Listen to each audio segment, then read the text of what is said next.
Bonjour à tous. Vous écoutez actuellement les prédications de l'Arche de l'Éternel à Anvers, Église de Dieu en Belgique. Nous espérons que cette parole vous bénira. Que Dieu vous bénisse.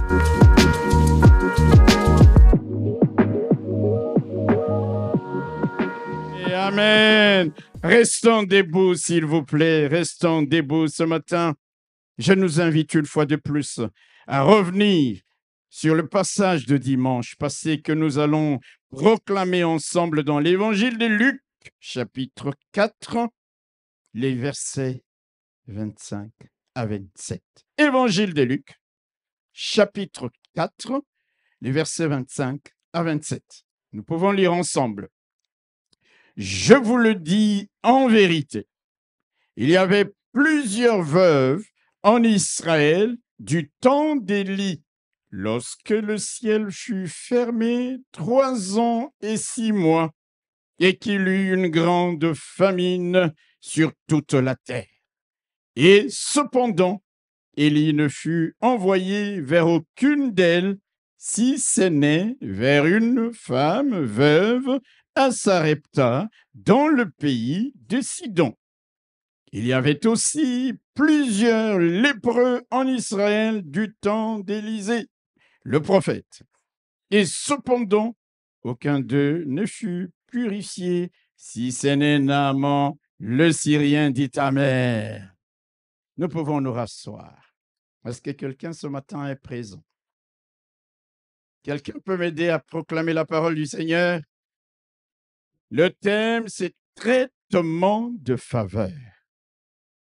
Traitement de faveur pour une femme d'exception. Frères et sœurs, comme nous l'avons dit le dimanche passé, le passage que nous venons de lire nous présente Naaman et la veuve de Sarepta comme un homme d'exception et une femme d'exception. Quelqu'un m'entend? Nous le voyons à travers les mots « si ce n'est ». Si ce n'est, il y avait plusieurs veuves en Israël du temps d'Élie. Cependant, Élie ne fut envoyé vers aucune d'elles, si ce n'est, c'est-à-dire, en d'autres termes, excepté. Élie, exceptionnellement, fut envoyé vers une veuve, une femme veuve. Il y avait plusieurs lépreux du temps d'Élisée en Israël. Cependant, Dieu n'envoya personne, n'a pas envoyé Élie vers aucune de ces personnes atteintes de la lèpre, excepté vers Naaman les Syriens. Un homme d'exception, une femme d'exception, pour un traitement d'exception, pour un traitement de faveur. Alléluia! Cet homme Naaman et cette femme, cette veuve, bien qu'étant des gentils, c'est-à-dire des païens, des étrangers, bien qu'étant des non-juifs, Dieu les avait miraculeusement guéris et bénis, alors que les Juifs, qui étaient dans les mêmes conditions que eux, n'ont pas bénéficié de la même grâce. Quelqu'un peut dire Amen? Ceux de ces Juifs, bien-aimés frères et sœurs, qui se considéraient comme les ayants droit, les héritiers légitimes de la grâce et des bénédictions de Dieu, n'ont pas été préférentiellement traités, à l'exception de ces deux étrangers. Ah, je prie Dieu que tu sois un homme d'exception. Je prie Dieu que tu sois une femme d'exception. Un homme qui reçoit un traitement d'exception. Une femme qui, au milieu du lot, de la masse, de la foule, peut recevoir un traitement d'exception. Alléluia! Un homme, une femme qui bénéficie d'un traitement préférentiel de la part de Dieu parmi tant d'autres. Un homme, une femme qui est traité favorablement parmi même ceux qui sont censés être les bénéficiaires légitimes et prioritaires. Ne dis jamais en toi-même, quand tu regardes les autres parmi toutes ces personnes, je ne peux pas avoir ceci ou cela.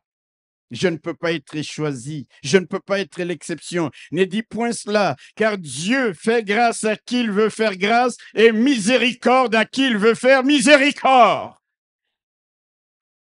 Naaman pouvait se regarder et dire, il y a tellement de lépreux en Israël. Moi, je suis là en Syrie. Je suis un gentil, un païen. Mais Dieu, la Bible dit, c'est pas vers les lépreux d'Israël. Alléluia! Qu'Élisée avait été envoyé. La veuve de Sarepta pouvait se dire, mais je suis une gentille, je suis une étrangère, je ne suis pas une juive. Qui peut s'intéresser à moi? Il y avait des veuves en Israël dans la même condition qu'elle, mais Élie n'avait pas été envoyé vers ces veuves, uniquement vers la veuve de Sarepta. Ça veut dire, mes bien-aimés frères et sœurs, que Dieu ne fait exception de personne. Ne dis jamais en te comparant aux autres. Dieu peut te faire grâce, même parmi les plus considérés. Dieu peut t'élever, même parmi les plus distingués, sans avoir à rendre des comptes à personne. Job dit, lorsque Dieu agit, qui s'y opposera? Qui dira, que fais-tu? Alléluia! Lorsque Dieu veut bénir, même le moins distingué parmi les plus distingués, qui peut dire, que fais-tu, Seigneur? Non. Même les moins considérés, parmi les plus considérés, quand Dieu veut le bénir, qui s'y opposera? N'est-ce pas merveilleux d'avoir un tel Dieu comme Père? N'est-ce pas merveilleux d'avoir un tel Dieu comme berger, comme rédempteur, comme auteur de la foi? Parce que même si je suis tout petit, je sais que je peux être la personne d'exception aux yeux de Dieu. Frères et sœurs, ce que j'aime particulièrement dans l'histoire de Naaman et de la veuve de Sarepta, c'était les dispositions des cœurs de ces deux personnes. Le témoignage que les Écritures rendent de Naaman et de la veuve de Sarepta, leur cheminement avec les prophètes, les prophètes que Dieu leur avait envoyés, leur cheminement. Alléluia! Avant de revenir à la veuve de Sarepta, rappelons d'abord ce que nous avons dit le dimanche passé à propos de Naaman. Qu'est-ce que nous voyons? Un homme atteint de la lèpre, la maladie de la honte, autrefois inguérissable. Mais malgré la lèpre dont il était atteint, Naaman avait de grandes qualités. La Bible nous dit qu'il était fort et vaillant, il était courageux, il était travailleur, il était appliqué. Malgré la honte liée à sa maladie, cela ne l'avait pas empêché de devenir un grand homme. Cela ne l'avait pas empêché de devenir un personnage puissant, un général des armées, jouissant de la faveur de son roi, et même par qui Dieu avait délivré les Syriens de leurs ennemis, malgré la lèpre qui l'affectait. Combien d'entre nous, à cause d'un petit bobo, se disent « je suis bloqué » à cause d'un handicap, à cause d'un défaut. Ils sont comme des personnes qui ne peuvent pas percer dans la vie. Il avait la lèpre. Certainement, quand certaines personnes le regardaient, ils disaient, voici les générales lépreux, voici cet homme lépreux. Mais il a travaillé dur, il a gravi les échelons de la société, malgré ce handicap. Je parle à quelqu'un. La couleur de ta peau n'est pas un handicap pour que tu t'élèves. Alléluia. Tes origines aux yeux de Dieu ne sont pas un handicap pour que tu puisses percer ou gravir les échelles de la société. Je parle à quelqu'un qui est chaque fois complexé, qui se dit « je n'ai pas telle ou telle qualité, je suis affecté par tel ou tel bobo, défaut, handicap. » Aux yeux de Dieu, cela n'est pas un handicap. C'est pour cela que je dis, peuple du Seigneur, lèvons-nous et travaillons dur. Lèvons-nous malgré les handicaps. Lèvons-nous malgré la couleur de la peau. Lèvons-nous malgré les préjugés ou tout ce que l'on peut dire sur nous. Avec Dieu, nous percerons. Avec Dieu, nous prendrons de l'altitude. Avec Dieu, nous nous élèverons comme les aigles. Avec Dieu, alléluia, nous occuperons les postes élevés dans la société. Il avait la lèpre. Il pouvait se dire, qu'aimez vaut-il de travailler dur? Ne va-t-on me rejeter? Ne va-t-on pas me rejeter? Mais il est devenu, malgré la honte de sa maladie, alléluia, un grand personnage. Et en lisant le texte de Rois au chapitre 5, nous avons épinglé ses nombreuses qualités, en tout cas celle qui a caractérisé Naaman dans son parcours vers le miracle, qui se résume en ce terme. Sa peau redevint comme la peau d'un jeune bébé. Nous avons cité ses qualités. Il fut un homme ouvert au conseil. Amen. La jeune fille a dit, si mon maître va en Syrie, qu'est-ce que je dis? À Samarie. Il a écouté les conseils. Il a écouté les conseils de son épouse. Il a écouté les conseils du roi de Samarie lorsqu'il s'est présenté là-bas. Il lui a dit, c'est pas ici qu'il faut venir. Il faut aller vers Élysée. Première qualité de cet homme, c'est ce cœur ouvert, cette disposition à écouter les conseils que l'on pouvait lui donner, même par les plus petits. Lorsque les conseils sont avisés, viennent à propos, que ce soit de la bouche d'un petit, que ce soit de la bouche d'un noir ou d'un blanc ou d'un jaune. Mon bien-aimé frère et sœurs, mes bien-aimés frères et sœurs, écoutons les conseils avisés des gens qui sont autour de nous. Je ne parlais pas des gens qui croient connaître. Je ne parlais pas des gens qui donnent des conseils pour donner des conseils, qui vous disent tu n'écoutes pas, alors que parfois les conseils sont complètement à côté de la plaque. Je parle des conseils des gens avisés. Écoutons les conseils. C'était la première qualité d'Élisée. Il a su s'humilier. Il est venu avec son char, assis dans son char, sur son char. Mais ses serviteurs lui ont dit, écoute, descends, descends. Il est descendu, l'humilité. Il s'est rendu obéissant. Il a obéi à la voix du prophète d'Élisée qui lui disait, va te baigner. Il a persévéré parce qu'il a plongé une fois, deux fois, trois fois, jusqu'à la 7e fois. Alléluia! Il avait foi en Dieu, dans le Dieu d'Israël en sa guérison. Les dieux de son pays n'ont pas pu le guérir. En Syrie, il y avait aussi des divinités. Et les divinités dans la Bible sont appelées aussi des abominations. Les abominations des Syriens ne l'ont pas guéri. C'est pour cela que lorsqu'il est guéri, il va témoigner publiquement, rendre un témoignage public qu'il n'y a de Dieu que le Dieu d'Israël. Alléluia! Il avait foi en ces dieux-là, c'est pourquoi il avait effectué les déplacements depuis la Syrie pour venir au-devant du prophète Élisée. C'était un homme reconnaissant. Quand il a été guéri, il est revenu avec une offrande d'action de grâce vers Élisée, même si Élisée avait refusé cette offrande. Mes frères et sœurs, avons-nous véritablement, nous qui sommes dans l'Église depuis des années, avons-nous de telles dispositions de cœur? Avons-nous toutes ces qualités? Ouverts au conseil, marchant dans l'humilité, dans l'obéissance, dans la persévérance, dans la foi. Un homme sachant rendre un témoignage public à Dieu et lui étant reconnaissant. Ça, c'était les qualités de Naaman. Alléluia. Revenons maintenant à la veuve de Sarepta, dont nous découvrons l'histoire dans un roi. Un roi. La veuve de Sarepta. Un roi, chapitre 17. Qu'est-ce que la Bible nous dit à partir du verset 9? Écoutez bien l'histoire. Vous la connaissez, mais il faut quand même qu'on la lise. Un roi, chapitre 17, à partir du verset 9. On peut même commencer à partir du verset 8. Alléluia. Alors la parole de l'Éternel fut adressée à Élie en ces mots. Lève-toi, va à Sarepta qui appartient à Sidon.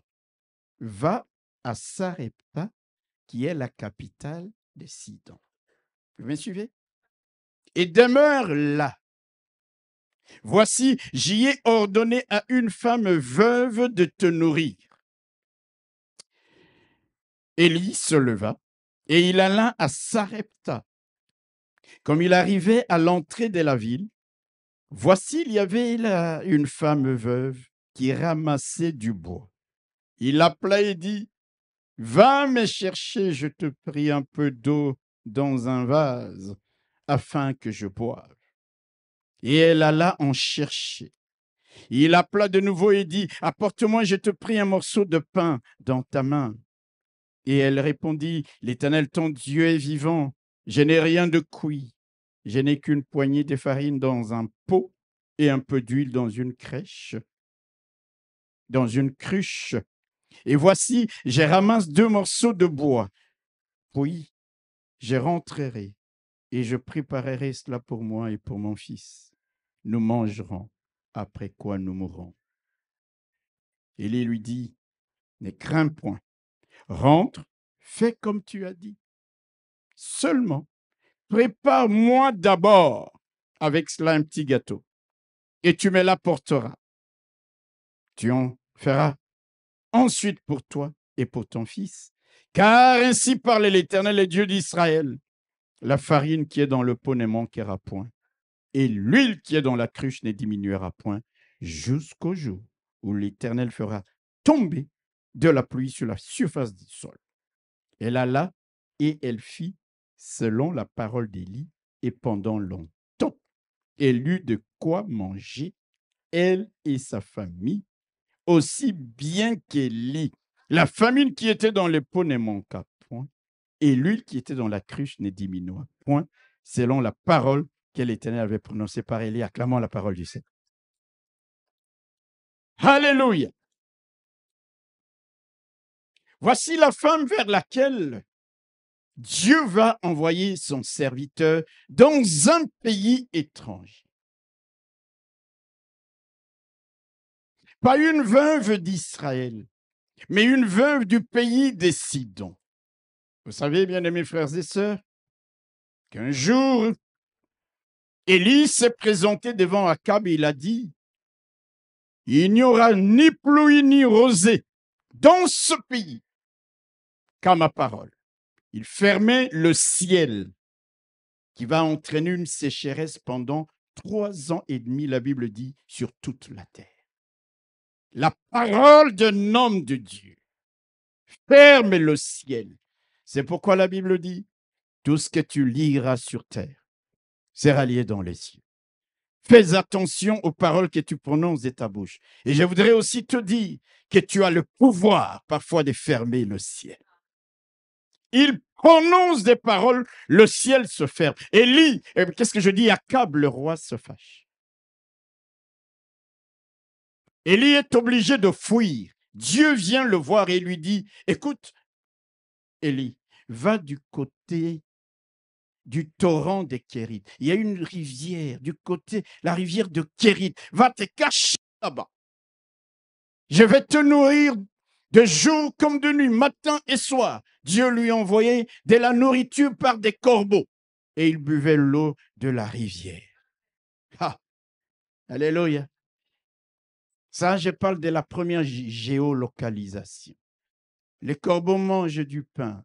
Parfois même, ils mangent de la viande. Mais ce qui était destiné à Élie, les corbeaux les transportaient sans les détourner, sans les manger. Quand je peux me dire qu'il y a des oiseaux, qu'il y a des bêtes qui sont plus fidèles à leur poste que nous, les hommes, lorsque tu reçois un poste de responsabilité, tu détournes. Tu détournes l'argent de l'État. Un oiseau, on lui dit, ce n'est pas pour toi. Tu manges le pain, mais ce n'est pas pour toi. Parce que ce qui est à toi est à toi. Je parle à quelqu'un. L'oiseau amène matin et soir la viande et le pain à Élie. Et Élie boit l'eau du Kérith.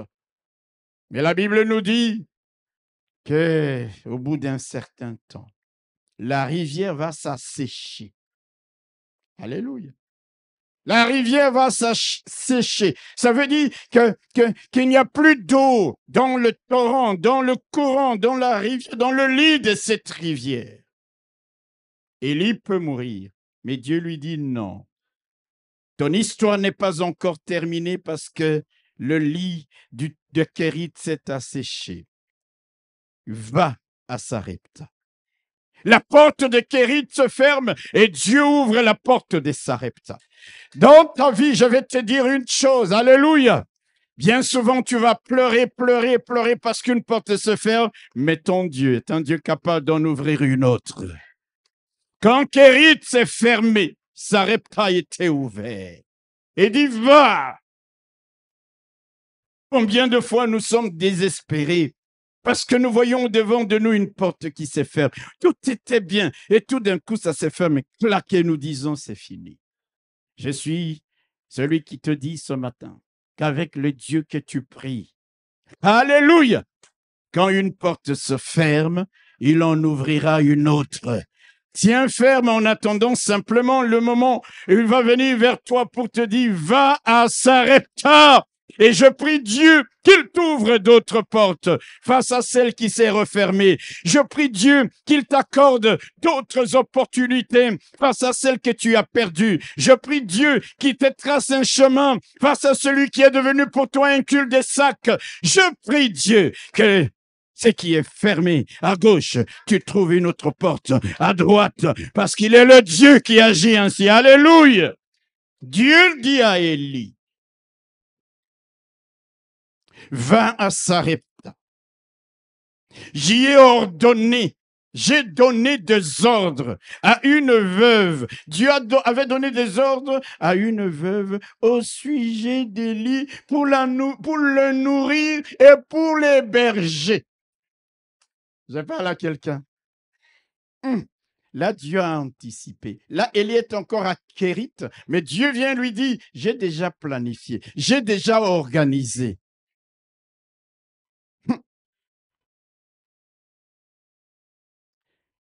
Je prie Dieu qu'il donne des ordres à ton sujet. Que Dieu donne des ordres à ses anges, alléluia, pour qu'ils te portent sur les mains, afin que ton pied ne heurte aucune pierre, afin que tes pieds en cette fin d'année ne soient pas pris dans les moindres pièges tendus par les puissances des ténèbres. Que Dieu ordonne au moment où ce message est prêché, que les anges te portent, qu'ils t'entourent de leurs ailes pour te protéger contre toutes les attaques démoniaques de cette fin d'année. Que Dieu donne des ordres à ton sujet. Alléluia. Qu'il donne des ordres à la création pour que tu marches même sur les eaux, pour que les cieux s'ouvrent au-dessus de ta tête et te donnent une pluie abondante. Je prie que le Seigneur ordonne même à toute la création, même à tes ennemis d'être très favorables. Parce que lorsqu'il donne des ordres, même la création s'aligne au son de sa voix. Lorsqu'il donne des ordres, même les étrangers ne peuvent pas contester. Lorsqu'il donne des ordres à ton sujet, qui peut dire, qui peut s'y opposer? Qui a la folie d'obscurcir la pensée de Dieu, de lui résister? Je prie que Dieu donne des ordres à ton sujet.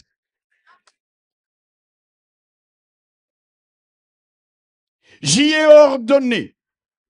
Alléluia.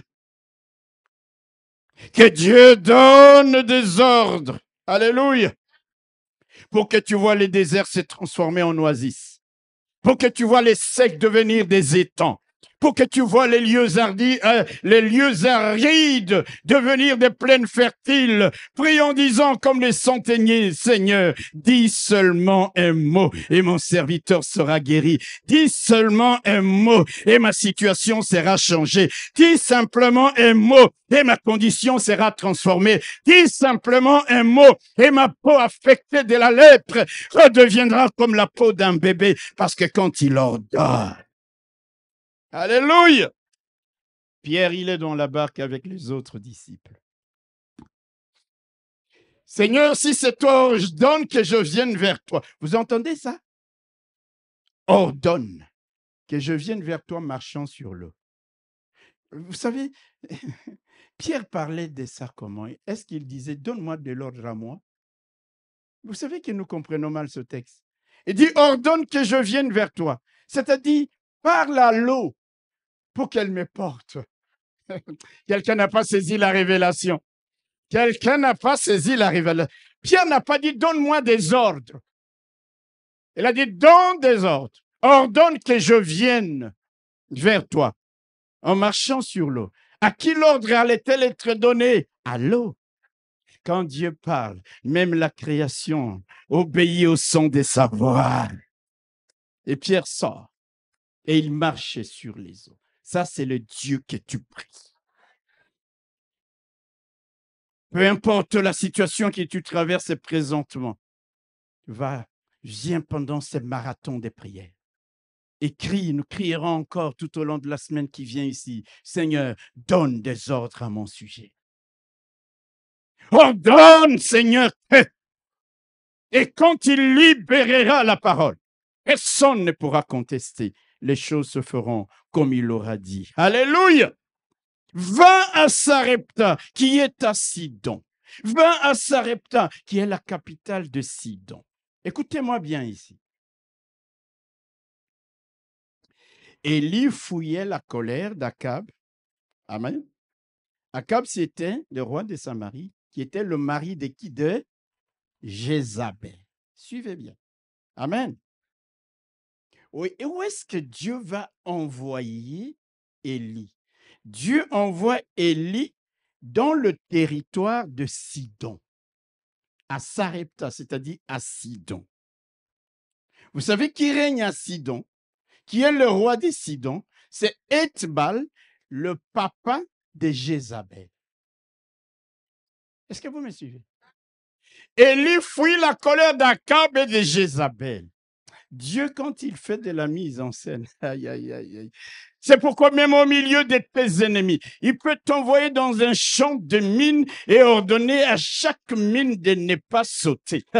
Il envoie dans le territoire de la femme d'Akab qui le pourchasse. Il dit, va à Sidon. Ethbal est le roi de Sidon qui est le papa de Jézabel. C'est donc en territoire païen que Dieu envoie Élie pour aller secourir une veuve. Et vous savez où est situé Sidon? Sidon, quand vous lisez la Bible, Sidon et Tyr, souvent on parle de Sidon et Tyr, ces villes sont situées dans un pays que nous connaissons tous, c'est le Liban. Dieu envoie son serviteur où? Dites à haute voix, où? Au Liban. C'est réfugié là-bas. Où? Où? Mais répondez-moi, où est-ce qu'il a envoyé? Mais au Liban. Mais Sidon, c'est le Liban. Tyr et Sidon, c'est le Liban. Pour échapper à la juridiction d'Akab, il envoie au Liban. Le Liban actuel. Par là, Dieu nous fait comprendre qu'il n'y a pas de territoire sur cette terre où il ne puisse manifester sa gloire, où il ne puisse manifester sa puissance, où il ne puisse accorder ses grâces et ses faveurs à qui il veut. Alléluia! Il est le Dieu de tout l'univers. Il l'envoie à Sidon, il l'envoie au Liban. Quand j'ai lu ma Bible, vous savez que l'apôtre Paul a aussi séjourné quelque temps au Liban. Quand il en avait appelé à César pour aller à Rome, alléluia, leur bateau est arrivé à Sidon. Il y est resté pendant un certain temps au Liban.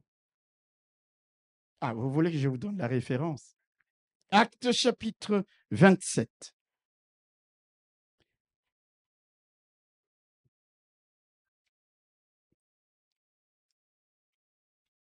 Actes chapitre 27. Les versets 2 et 3. Ah, un jour, j'irai au Liban. J'aime aller là où les grands hommes sont passés. Alléluia. Actes chapitre 27. À partir du verset 1er. Lorsqu'il fut décidé que nous nous embarquerions pour l'Italie, on remit Paul et quelques autres prisonniers à un centenier de la cohorte Auguste nommé Julius. Nous montâmes sur un navire d'Adramite qui devait côtoyer l'Asie et nous partîmes, ayant avec nous Aristarque, macédonien de Thessalonique. J'étais en Thessalonique, mais là, on ne mange pas bien. Alléluia. Je ne sais pas pourquoi. Et verset 3. Le jour suivant, nous abordâmes à où ça? À Sidon. Qui raconte cette histoire? C'est Luc, n'est-ce pas? C'est Luc. Il était à Sidon. Paul, en partance vers Rome, il était aussi à Sidon. Le jour suivant, nous abordâmes à Sidon. Et Julius, qui traitait Paul avec bienveillance, lui permit d'aller chez ses amis et de recevoir leurs soins. Paul avait des amis à Sidon. Paul avait des amis au Liban.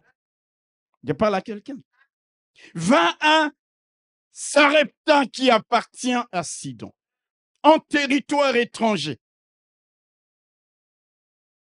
L'apôtre Paul. Est-ce que vous savez que Jésus aussi a été au Liban? Alléluia. Le Seigneur Jésus-Christ lui-même s'est rendu un jour à Sidon, où il avait délivré une fille possédée d'un esprit impur, la fille d'une femme grecque d'origine syrienne, d'origine phénicienne. Regardez avec moi dans Marc chapitre 7. Ah là là là là. Hello! Quelqu'un ne saisit pas la parole jusque-là. Je voudrais que quelqu'un comprenne que quand Dieu, il est le Dieu de tout l'univers. Parfois, les enfants d'Israël pensaient que Dieu n'était que pour eux. Jésus, un jour, il dit non. Il va aller à Sidon, il va aller au Liban. Marc chapitre 7. Vous connaissez très bien l'histoire. Verset 24. Jésus, étant parti de là, s'en alla dans les territoires des quoi? Des Tyr et de Sidon. C'est où? Au Liban. Il entra dans une maison désirant que personne ne l'ait su. Il voulait aller se reposer un peu. Mais il ne put rester caché. Car une femme dont la fille était possédée d'un esprit impur entendit parler de lui et vint se jeter à ses pieds. Cette femme était grecque, syrophénicienne. Elle avait changé de nationalité. C'était une Syrienne qui est devenue grecque, d'origine syrophénicienne. Cette région, la Phénicie, c'est la région qui englobe le Liban, Israël et la Syrie. J'aime Dieu. Il est le Dieu de toute race. Cette femme intégrée d'origine syrophénicienne, elle pria de chasser les démons hors de sa fille. Jésus lui dit, laisse d'abord les enfants se rassasier, car il n'est pas bien de prendre le pain des enfants et de les jeter aux petits chiens. Oui, Seigneur, lui répondit-elle, mais les petits chiens sous la table mangent les miettes des enfants. Alors Jésus lui dit, à cause de cette parole, va, le démon est sorti de ta fille. Et quand elle rentra chez elle, elle trouva l'enfant couché sur le lit. Les démons étant sortis. Tous ces miracles se passent où? À Sidon, au Liban. Alléluia. Notre Dieu, laissez-moi le répéter, est le Dieu de tout l'univers. Il est le Dieu de tout pays. Il est le Dieu de toute langue. Dites Amen. Il est le Dieu de toute race. Il est le Dieu au-dessus des abominations des divinités des Sidoniens. Oh, cette femme avait peut-être emmené sa fille possédée auprès des divinités des Sidoniens, mais rien de rien. Mais le Seigneur ne l'a même pas touché, cet enfant. Le Seigneur n'était même pas en sa présence. Alléluia. La femme est simplement venue dire, s'il te plaît, guéris ma fille qui est possédée d'un démon. Et le Seigneur lui dit, non, il n'est pas bon de jeter, de donner le pain aux brebis perdues. Qu'est-ce que je dis? De donner le pain aux petits chiens. Il dit, mais écoute, Seigneur, les petits chiens mangent, les miennes qui tombent. Je ne te lâcherai pas que tu ne m'aies béni, même si je suis traité de petit chien, mais les petits chiens mangent ce qui tombe de la table. Oh Seigneur, bénis-moi! Et Dieu dit, à cause de cette parole, cette grecque reçoit la guérison. Cette femme d'origine syrienne reçoit, sa fille reçoit, elle est délivrée, elle est libérée.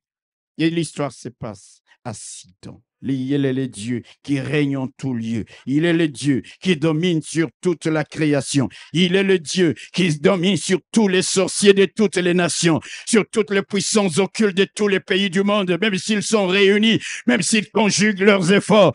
Dieu est au-dessus de toutes ces divinités. Élie est donc envoyé vers une veuve libanaise. Aujourd'hui, c'est clair maintenant. En période de famine, et des sécheresses, c'est-à-dire en période où la nourriture et l'eau font cruellement défaut. Ça devient des denrées extrêmement rares et chères. En Israël, plusieurs veuves vivent la même situation. Mais Dieu, il dit à Élie, va au Liban, va à Sidon. J'y ai ordonné à une veuve de te nourrir. Je ne sais pas ce qu'Élie avait pensé, avait imaginé à propos de cette veuve. Frère Jeannot, si Dieu te dit, j'y ai ordonné à une veuve de te nourrir, je crois que tu pourrais penser que cette veuve était une riche héritière. Vrai ou faux? Tu pouvais te dire, ça doit être une femme fortunée. Je suis un homme de Dieu. On m'envoie là-bas pour qu'on me nourrisse, qu'on m'héberge. Ça doit être un château. Ça doit être une femme fortunée. Voilà qu'Élie arrive à l'entrée de la ville. Et l'Esprit de Dieu lui dit, c'est cette veuve. Ha! Hello? Hello? Une pauvre veuve partie ramasser du bois pour préparer le dernier repas de sa vie. Préparer le dernier repas de la vie de son fils. Mon frère, ma soeur, écoute-moi bien. Qui que tu sois, même avec le peu que tu as, même occupant les bas de l'échelle sociale, Dieu veut et peut se servir de toi pour être un canal de bénédiction en faveur d'autres personnes. Ah non, quelqu'un n'a pas saisi. Dieu n'a pas choisi une femme fortunée. Dieu n'a pas choisi une dame qui avait des grands châteaux. Oh, tout ça aurait été bien. Mais Dieu va choisir une pauvre veuve. Parce que vous allez comprendre l'équation des dieux mathématiques, les logarithmes des dieux. Ce n'est pas les algorithmes des humains. Je vais vous expliquer ça tout à l'heure. Dieu avait un plan dans sa tête. Il voulait bénir cette veuve. Ça, c'est l'algorithme de Dieu. Il l'envoie vers une pauvre veuve. C'est pour ça que je voudrais te le répéter. Même si tu estimes n'avoir rien, le peu que tu as, même si tu n'es pas considéré. Voyez ici, dans l'histoire de Naaman, on nous a cité même son nom. Dans l'histoire de cette veuve, on ne nous cite même pas son nom. Peu importe que l'on cite ton nom, peu importe que l'on ne cite pas ton nom, il y a quelqu'un qui te connaît par ton nom. Ah. Et certaines personnes disent, je suis invisible, on ne me voit pas. Les gens de ce monde peuvent ne pas me voir. Il y a quelqu'un qui me voit. Les gens de ce monde peuvent ne pas me donner un nom. Il y a quelqu'un qui me donne un nom merveilleux. Les gens de est-ce que je parle à quelqu'un? Peuvent ne pas me considérer. Mais il y a quelqu'un qui va me considérer. Qui que tu sois, n'aie pas de complexes, ne te méprise pas, ne te déconsidère pas, ne te dévalorise pas. Toi aussi, avec ce que tu as, le peu que tu as, le niveau que tu as, le rang social que tu as, Dieu peut se servir de toi pour être un canal de bénédiction pour ses serviteurs, pour être un canal de bénédiction pour d'autres, parce que Dieu a un algorithme qui va se retourner pour ta bénédiction. Ah, c'est pour cela. Lorsque tu te lèves le matin, tu te regardes dans la glace et tu dis, j'ai de la valeur à ses yeux. Alléluia. Tu te dis non, non, non, non. Les gens m'appellent la veuve. Les gens m'appellent l'orphelin. Les gens m'appellent le bâtard. Les gens m'appellent le délaissé. Les gens m'appellent la délaissée. Mais j'ai de la valeur aux yeux de Dieu. Avec ce que je suis, avec ce que j'ai, avec le rang que j'occupe, Dieu peut se servir de moi. Parce qu'il a un algorithme qui va déboucher sur ma bénédiction. Alors, ne dis jamais, je n'ai rien à donner, ni pour l'œuvre de Dieu, ni aux serviteurs de Dieu. Tu ne sais pas ce que Dieu est en train de préparer. Alléluia! Élie va demander à cette veuve les 2 denrées les plus rares du moment. Il lui dit, Madame, est-ce que tu peux, s'il te plaît, Élie, il est très poli, hein? Il y a des gens qui ne savent pas dire s'il te plaît. Attendez, il faut que je m'attarde un peu sur ça. Il y a des gens qui n'ont pas de manières. Même quand ils s'adressent à leurs épouses. Ils ne peuvent pas lui dire, chérie, s'il te plaît, est-ce que tu ne peux pas me donner ce verre d'eau? Amène-moi ce verre d'eau. Impoli. Et il est enfant de Dieu. Attention. Dites un bon amen. Et il y a des femmes qui s'adressent à leur mari comme si c'était de rien. Toi là, qu'est-ce que tu crois? Alléluia. Alléluia. Regardez l'homme de Dieu, la pauvre veuve, mais il la considère avec respect. Madame, s'il vous plaît, je te prie. Ça, ce sont les bonnes manières. Quand quelqu'un te donne quelque chose, même si c'est dérisoire, dis merci, ça m'a fait plaisir. Quand je vais à Kinshasa, je vois souvent, tu donnes quelque chose à quelqu'un, il regarde et dit, oh, au caca, seulement ça. Hello, tu lui donnes $20, il dit, seulement $20. Au lieu d'abord de dire merci. Hello, des gens comme ça, il faut les mettre en embargo. Dites un bon amen. Embargo jusqu'à ce qu'ils apprennent la politesse. Il dit, madame, je te prie, donne-moi un peu d'eau. La femme, sans réchigner, sans discuter, denrée rare, elle part chez elle. Elle prend un peu d'eau. Elle vient, elle donne à qui? À Élie. Alléluia. Comme si cela ne suffisait pas. Elle lui dit, madame, j'ai faim. Apportez-moi un petit gâteau. Remarquez premièrement l'obéissance de cette femme. Elle obéit. Quelle qualité? L'obéissance vaut mieux que les sacrifices. Elle dit maintenant, apporte-moi un petit gâteau. La femme lui dit, monsieur le prophète, alléluia, je vais te dire la vérité. Amen. Monsieur le prophète, je vais te dire la vérité. Mais elle dit, l'Éternel ton Dieu. Quand j'ai lu ça, j'ai dit, comment cette femme a-t-elle discerné directement qu'Élie était un prophète, un homme de Dieu? Nous arriverons à ça. Aujourd'hui, les gens ne savent plus discerner les vrais hommes de Dieu. Ils peuvent le rencontrer. Amen. Amen. Ce matin, j'ai reçu plein de messages sur mon portable. Hier, j'avais une réunion avec les couples dans une église où j'ai été invité. On est resté, je crois, jusque 23, non, pas 23, 22 heures, quelque chose par là. Et c'était vraiment des situations très... Je suis resté avec un couple dans une situation très difficile. On a parlé, on a prié, j'ai expliqué à la fin, c'était une explosion de joie, alors que ces couples étaient au bord de la rupture. Et quand j'ai reçu mon téléphone plein de messages ce matin, oh non, il y en a qui disaient, vraiment, Dieu t'a envoyé. J'ai dit, au moins là, on reconnaît. À l'arche, on ne reconnaît pas. Il y a un prophète chez lui. Hello! Il dit, monsieur le prophète, mais Élie, je vais te dire la vérité. L'Éternel, ton Dieu, est vivant. Je n'ai rien de cuit. Je n'ai qu'une poignée de farine dans un pot et un peu d'huile dans une cruche.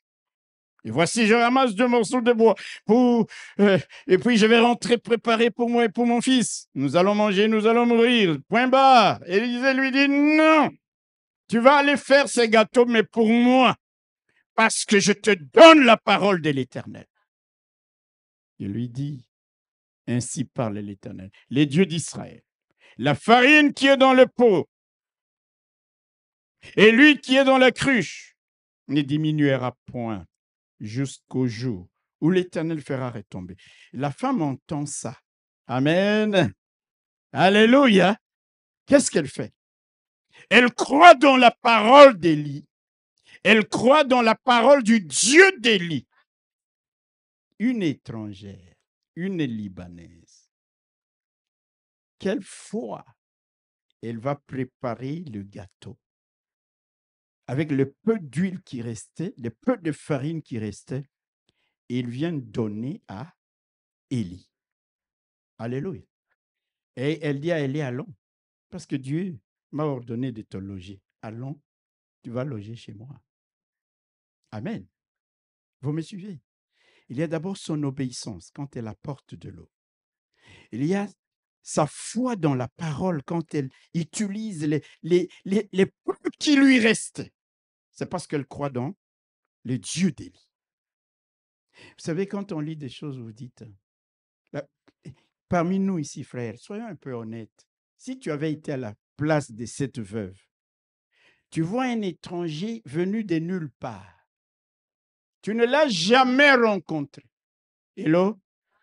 Tu n'as plus que 10 euros à la maison. Et puis il dit, donne-moi les 10 euros. Tu vois, tu vas dire, ça, ce n'est pas un homme de Dieu. Sans discernement. Tu vas dire, non, non, non, non, non, non, non. Et elle fait ça. La foi, l'obéissance, deux grandes qualités. Je parle à quelqu'un. Elle croit dans cette parole. Elle obéit. Nous voyons ces deux grandes qualités chez cette veuve libanaise. Et regardez, en donnant de l'eau et du pain à Élie, au détriment de sa vie et de la vie de son fils, cette femme est en train en réalité de mettre en priorité les intérêts de Dieu. Et la Bible dit, alléluia, cherchez premièrement le royaume de Dieu, les intérêts de Dieu, et toutes choses vous seront données par suite. Matthieu chapitre 6, verset 33. Elle met en priorité. Est-ce que quelqu'un peut dire Amen? Hein? Elle met en priorité les intérêts et la foi. Elle obéit. Et elle met en priorité les intérêts de Dieu. Jésus lui-même dira dans Matthieu chapitre 10, le verset 42, qu'est-ce qu'il dit? Et quiconque donnera seulement un verre d'eau froide à l'un de ses petits, parce qu'il est mon disciple, parce qu'il est mon serviteur, parce qu'il est celui que j'ai envoyé, je vous dis en vérité, il ne perdra point sa récompense. Elle met la parole de Dieu qu'elle n'a même pas entendue, que toi et moi nous entendons tous les jours, mais nous avons difficile à mettre en pratique. Elle croit dans la parole, elle obéit, et elle met les intérêts de l'homme de Dieu en priorité. Ah! Il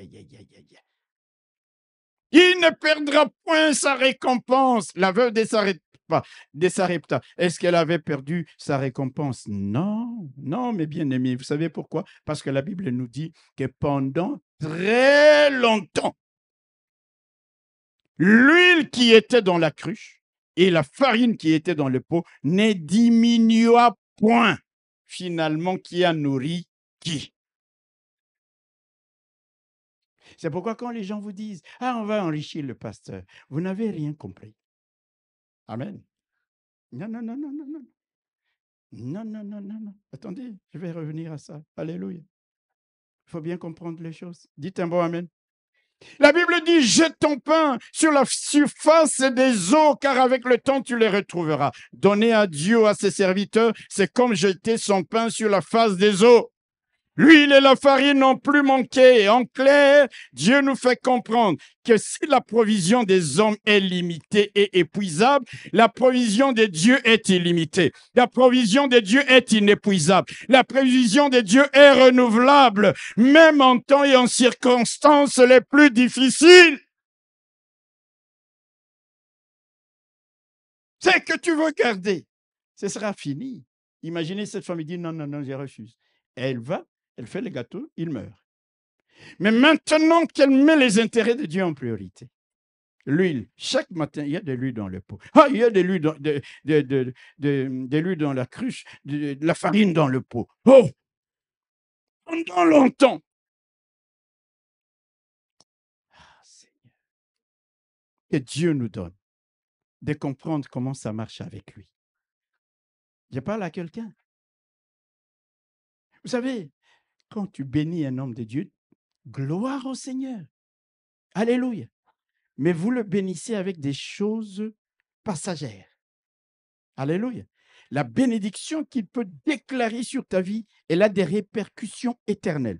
Elle peut faire en sorte que des bénédictions soient renouvelées jour après jour pendant très longtemps dans ta vie.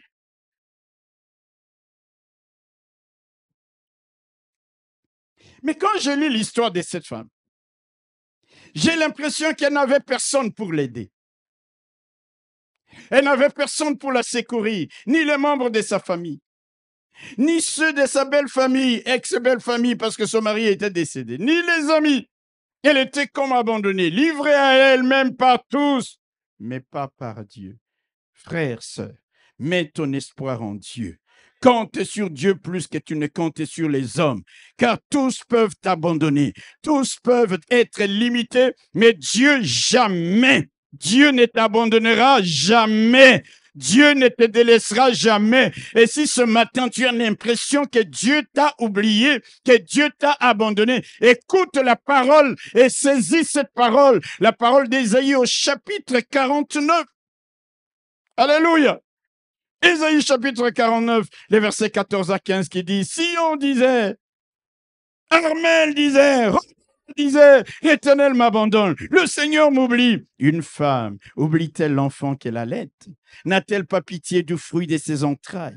Quand elle l'oublierait, moi l'Éternel, je ne t'oublierai point. Si je t'oublie, que la langue s'attache à mon palais, est-ce que je parle à quelqu'un ce matin qui a l'impression d'être abandonné par tout le monde? Où étaient ceux de sa belle famille? Elle était là, toute seule avec son fils, à lutter. Personne.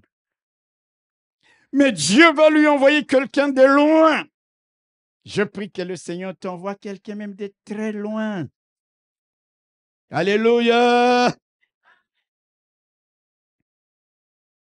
Je ne te délaisserai point, je ne t'abandonnerai point. Reprends donc courage et foi en ce Dieu-là, parce qu'il est capable de dépêcher quelqu'un de très, très, très loin pour te bénir, à condition que tu aies le discernement et que tu saisisses l'opportunité, que tu obéisses, que tu aies foi dans son Dieu.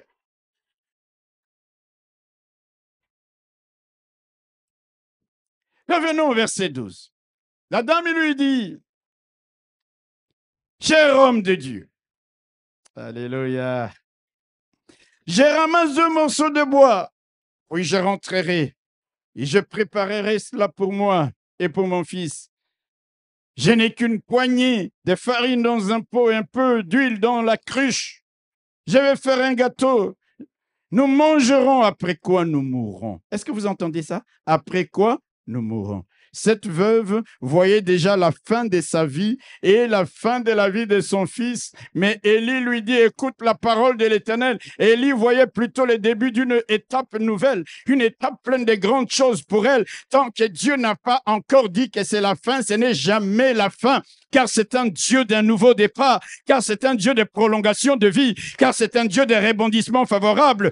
La fin n'est pas dictée ni par les événements ou la réalité de ce que tu vis, mais parce que Dieu. C'est pourquoi moi je peux dire, je ne mourrai pas parce que mes ennemis décident que je mourrai. Tant que Dieu n'aura pas dit que c'est ma fin, je vivrai. Je vivrai, tu vivras. Et nous raconterons les œuvres de l'Éternel. Ne regarde pas aux situations et aux circonstances pour déclarer ta fin. Tant que Dieu n'a pas encore dit que c'est la fin, ce ne sera pas la fin. C'est comme ça.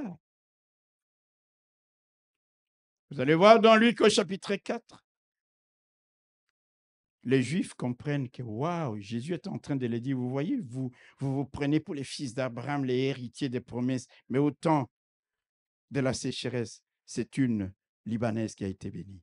Au temps de la lèpre, c'est un Syrien qui a été béni. Ils sont furieux, ils l'attrapent, ils le conduisent au sommet de la montagne pour le précipiter. Mais tant que Dieu n'a pas encore dit que c'est la fin, les hommes peuvent t'environner, les oiseaux, les animaux, tous les démons peuvent t'environner. Tant que ce n'est pas encore dit de la part de Dieu que c'est la fin, tu en réchapperas. Et la Bible nous dit que Jésus est passé allègrement parmi eux sans que le moindre de toutes ces personnes ne le saisissent, parce que ce n'était pas encore son temps. Je me lève le matin, je prie en disant, Seigneur, la multitude de mes ennemis, ils sont nombreux, Mais je ne mourrai pas tant que toi, tu n'auras pas décidé de ma mort.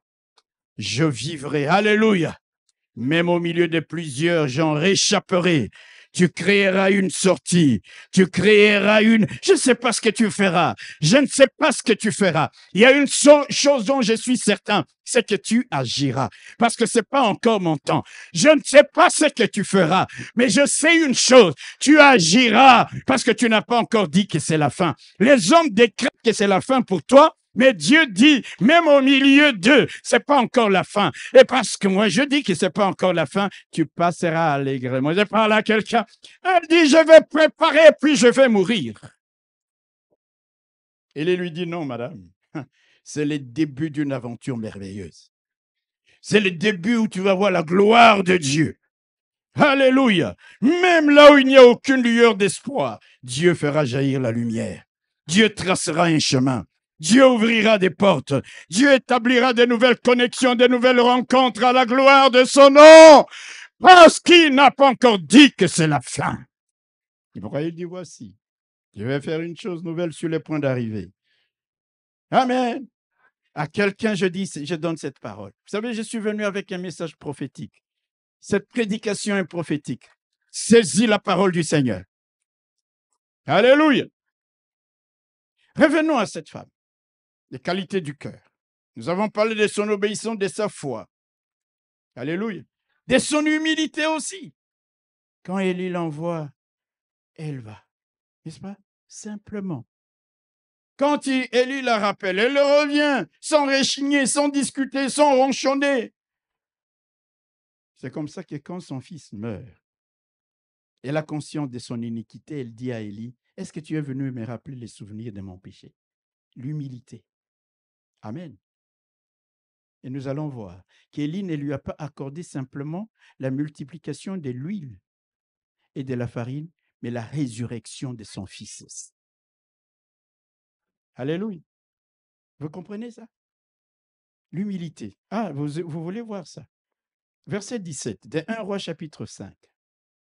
Après cela, après ces choses, le fils de la femme maîtresse de la maison devint malade, et sa maladie fut si violente qu'il ne resta plus en lui de respiration.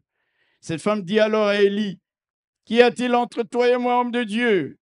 Es-tu venu chez moi pour rappeler les souvenirs de mon iniquité et pour faire mourir mon fils? » Élie répondit, « Donne-moi ton fils. » Et il le prit du sein de la femme, le monta dans la chambre haute où il demeurait, il résidait. Voilà, chez cette dame, il y a des gens, quand ils entrent chez toi, la bénédiction entre. Il y a des gens, quand tu es connecté à eux, il faut savoir discerner les gens. Et là, toi, tu te connectes à n'importe qui, c'est ton problème. Puis il invoqua l'Éternel et dit, « Éternel mon Dieu, est-ce que tu affligerais au point de faire mourir son fils?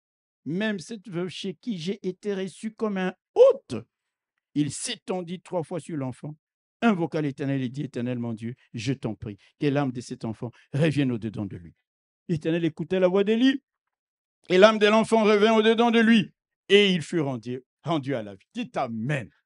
Cette femme, dans son obéissance, dans sa foi, dans son humilité, dans sa générosité. Regardez les qualités de cette femme.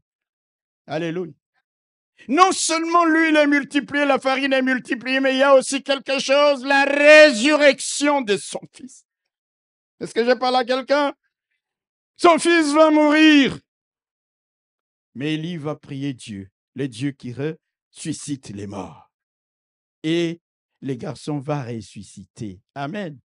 Et vous savez, souvent quand je lis la Bible, je vois que il y a des moments où je suis jaloux des femmes. Hein? Je vais vous dire la vérité. Quand vous lisez bien la Bible, vous allez voir comment Dieu ressuscite. Écoutez les prières des femmes pour ressusciter les morts. Vous vous rappelez de la veuve de Naïn? On allait enterrer son fils au cimetière. Et puis, croisement avec le cortège de Jésus. Jésus tient le cercueil. Et puis, la fille ressuscite. Alléluia. La veuve de Sarepta, ici, nous voyons la résurrection de son fils. Vous vous rappelez de celui que la femme qui était à Sunem, qu'Élie avait ressuscité. Alléluia. Vous vous rappelez de ces deux femmes, Marie et Marthe, quand Jésus avait ressuscité leur frère. Je regarde, j'ai dit, waouh, Seigneur. Hello. Et quand je lis la Bible, je vois seulement la prière de Jairus. C'est Jairus, un homme, juste un. Hein? Mais les femmes, regardez. Ah, acclamons pour les femmes. C'est pour ça, écoute-moi bien. Quand une femme prie, fais attention. Quand une femme prie, fais attention. Alors je voudrais dire aux femmes, mesdames, priez. Mesdames, priez. La prière d'une femme touche les cœurs de Dieu. Pour ses enfants, pour ses frères, pour son fils. La prière d'une femme. Oh, je parle à quelqu'un. Prie, madame. Sois dans ce marathon de prière. Sois dans ce marathon de prière. Intercède pour ton fils, même s'il semble perdu. Intercède pour ta fille, même si elle est dans la drogue. Intercède parce que Dieu entendra. Dieu ramènera à la vie. Dieu ramènera à la vie. Dieu ramènera à la vie. La délivrance opérera. Parce que la prière d'une femme. Je parle à quelqu'un. Alléluia. Alléluia. Élie va ressusciter le fils de la veuve de Sarepta. Seigneur, nous les hommes, il n'y a eu que Jairus, n'est-ce pas? Hello. Ah, écoutez, les hommes maintenant, ils se taisent. Hein? Aïe, aïe, aïe. Cette femme, bien-aimés frères et sœurs, l'autre de ses qualités, l'humilité, l'obéissance, la foi, la générosité, la simplicité. Comme je l'ai dit, quand elle rencontre Élie, elle dit l'Éternel, ton Dieu. Elle reconnaît en Élie un homme de Dieu. La Bible dit, n'ajoutez pas foi à tout esprit. Esprit ici, dans 1 Jean chapitre 4, verset 1, ce n'est pas l'esprit. Non, n'ajoutez pas foi, ne croyez pas, n'ayez pas confiance en tout homme de Dieu. C'est ce que ça veut dire. Éprouvez les esprits, éprouvez les hommes de Dieu, pour savoir s'ils sont de Dieu, car plusieurs faux prophètes, plusieurs serviteurs sont venus dans le monde. Il y a des gens, oh mon Dieu, parfois quelqu'un qui n'a jamais vu. Il est en prière. Après, ici à l'Arche, il a entendu un message puissant. Le soir à minuit, il est avec quelqu'un qui n'a jamais vu, ou dont il voit la partie supérieure. La partie inférieure peut être un poisson, un animal, mais il a confiance. Je parle à quelqu'un. La Bible dit discerner les hommes de Dieu, éprouvez pour savoir s'ils sont de Dieu. Car plusieurs faux prophètes, plusieurs serviteurs sont venus dans le monde. Et elle voit, elle a le discernement, foi, obéissance, hospitalité, humilité, sincérité, discernement caractérisait la veuve de Sarepta. Qu'en est-il de toi et moi? Pour terminer ce message, laissez-moi terminer ce message en priant Dieu. Au regard de ce texte de Luc 4, Naaman va faire la rencontre d'Élisée. Alléluia. La veuve de Sarepta va faire la rencontre d'Élie. Les deux rencontres ont changé les cours des événements dans la vie de Naaman et dans la vie de la veuve de Sarepta.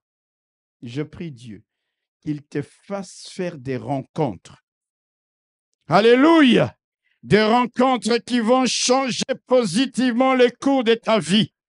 Que Dieu te fasse rencontrer, que Dieu t'envoie à toi, à tes enfants, à tes petits-enfants, des gens de bien qui vont te conduire, qui vont les conduire, qui vont nous conduire à l'héritage que Dieu a préparé pour nous, à la bénédiction et au miracle que Dieu a préparé pour nous. C'est pour cela, bien-aimés frères et sœurs, chers parents, c'est pour ça que nous devons aussi veiller sur les amitiés et les relations de nos enfants. Nos enfants fréquentent qui? Il y a des gens qui vont les éloigner de leur héritage. Il y a des gens qui vont les détourner des chemins de leur bénédiction. Prions toujours pour nos enfants, pour que Dieu, dans leur vie de tous les jours, leur fasse rencontrer des bonnes personnes. Que nos filles rencontrent de bons garçons.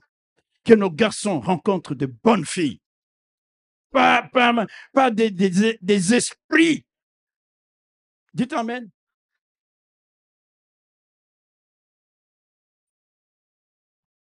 Les deux rencontres, tant pour la veuve de Sarepta que pour Naaman, ont été des rencontres bénéfiques. Dieu a envoyé Élie. Dieu a envoyé Élisée. Et les uns, Naaman comme la veuve des Sarepta, ont été bénis aussi à cause des qualités de leur cœur, des dispositions de leur cœur. Quelle disposition des cœurs nous avons? La méchanceté nous caractérise. Vous croyez qu'avec de telles dispositions des cœurs, nous ferons des rencontres positives? Bien-aimés frères et sœurs, observons nos cœurs. Et là, nous avons dit que c'est l'année, que nous avons décrété l'année de rechercher un cœur pur. Mais on a des cœurs mauvais, méchants. Parfois qu'il y a des païens. Ça, ce sont des païens, ce sont des étrangers. C'est comme ça que Jésus dit aux Juifs, vous voyez, Dieu n'a envoyé personne vers vous à cause de la dureté de vos cœurs, à cause de la méchanceté de vos cœurs. Il a préféré envoyer des gens au Liban. Il a préféré envoyer des gens en Syrie pour guérir les lépreux, pour guérir, pour bénir des veuves qui étaient dans le besoin. Mais vous, ceux censés être les héritiers prioritaires des promesses, vos veuves n'ont pas reçu des prophètes. Vos lépreux n'ont pas été guéris. Ça veut dire, c'est pas juste l'apparence, c'est pas juste se vanter d'être chrétien, c'est pas juste se vanter de venir à l'Arche, c'est pas juste se vanter d'être de l'Église de Dieu en Belgique. C'est le cœur, les dispositions du cœur. Dites Amen. Les dispositions du cœur. Et voilà, le miracle arrive. Hello, hello. C'est pourquoi, bien-aimé, je relis ce texte et je termine et je conclus. Et je dis en vérité, il y avait plusieurs veuves en Israël du temps d'Élie. Lorsque le ciel fut fermé 3 ans et 6 mois, et qu'il eut une grande famine sur toute la terre. Cependant, Élie ne fut envoyé vers aucune d'elles, excepté vers une veuve, femme veuve, à Sarepta dans les pays des Sidons. Il y avait aussi plusieurs lépreux en Israël du temps d'Élisée, le prophète, et cependant, aucun d'eux ne fut purifié, excepté Naaman le Syrien. Que Dieu fasse de vous des hommes d'exception. Que Dieu fasse de nous des femmes d'exception. Ayons de bonnes dispositions des cœurs. Soyons des femmes et des hommes ayant des grandes qualités spirituelles. Alléluia, alléluia, alléluia. Pour que Dieu, la grâce abonde et surabonde dans nos vies et que même abandonné de tous, le Seigneur. Alléluia. J'aime ça. Il dit Élie va. Et quand je regarde la géographie, ces gens sont allés vraiment loin. Hein? Quitter la Palestine, là, vous voyez un peu la géographie, vers la Syrie. Et vers la mer Méditerranée, au bord là-bas, territoire de Tyr et de Sidon. Le Seigneur lui-même. Amen. Dieu est le Dieu de toutes les nations. Bien-aimés frères et sœurs, traitement des faveurs, ça existe pour des femmes et des hommes d'exception. Que Dieu vous bénisse.